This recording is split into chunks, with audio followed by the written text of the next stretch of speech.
ഇന്നൊരു nest item ഉണ്ടാക്കാം.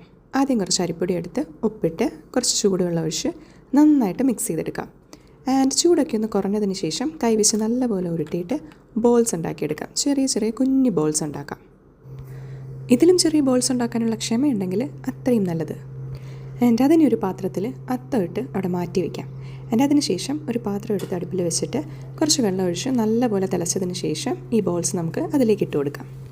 ഉടനെ ഇളക്കി കൊടുക്കരുത്. ജസ്റ്റ് ഒന്ന് അടച്ച് വെച്ച് തിള വന്നതിന് ശേഷം ഒന്ന് ഇളക്കിയതിന് ശേഷം തേങ്ങയുടെ 2ാം പാൽ ഒഴിച്ചു കൊടുക്കാം. അത് ജസ്റ്റ് ഒന്ന് ചൂടായി കഴിഞ്ഞാൽ ഉരുക്കി അരിച്ച് വെച്ചേക്കുന്ന ശർക്കര കൂടെ ചേർക്കാം. ഇതൊന്ന് കുറുകി കിട്ടാനായിട്ട് കുറച്ച് അരിപ്പൊടി എടുത്ത് വെള്ളത്തിൽ ചാലിച്ച് ഇതിലേക്ക് ആഡ് ചെയ്യാം. പെട്ടെന്ന് കുറുകി കിട്ടും. ഉടനെ തന്നെ തേങ്ങയുടെ 1ാം പാലൂടെ ഒഴിച്ച് നല്ലപോലെ ഇളക്കി സ്റ്റൗ ഓഫ് ചെയ്യാം. എനിക്ക് ബോൾസിനേക്കാളും ഇഷ്ടം ഈ ലിക്വിഡാട്ടോ. അതുകൊണ്ട് ഞാൻ എപ്പോൾ ഉണ്ടാക്കിയാലും അത് കുറച്ച് കൂടുതലുണ്ടാക്കും. ഇനിയും വെയിറ്റ് ചെയ്യാൻ ക്ഷമയില്ലാത്തതുകൊണ്ട് ഞാൻ എടുത്ത് കഴിക്കട്ടെ. അങ്ങനെ കുറച്ച് നേരം കഷ്ടപ്പെട്ട് സാധനം കയ്യിലെത്തിയിട്ടുണ്ട്. പാൽപ്പൊടിക്കട്ട കുഞ്ഞിലെ ഒരുപാട് കഴിച്ചിട്ടുള്ളതാണ്. എൻ്റെ ഉമ്മച്ചി എനിക്ക് ഒത്തിരി പ്രാവശ്യം ഉണ്ടാക്കി തന്നിട്ടുണ്ട്.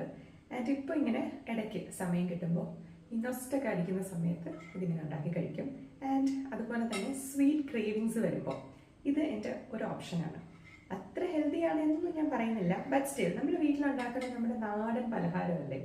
സോ എന്തായാലും പുറത്തുനിന്ന് വാങ്ങി കഴിക്കുന്ന അത്ര ഇഷ്യൂസ് ഒന്നുമില്ല.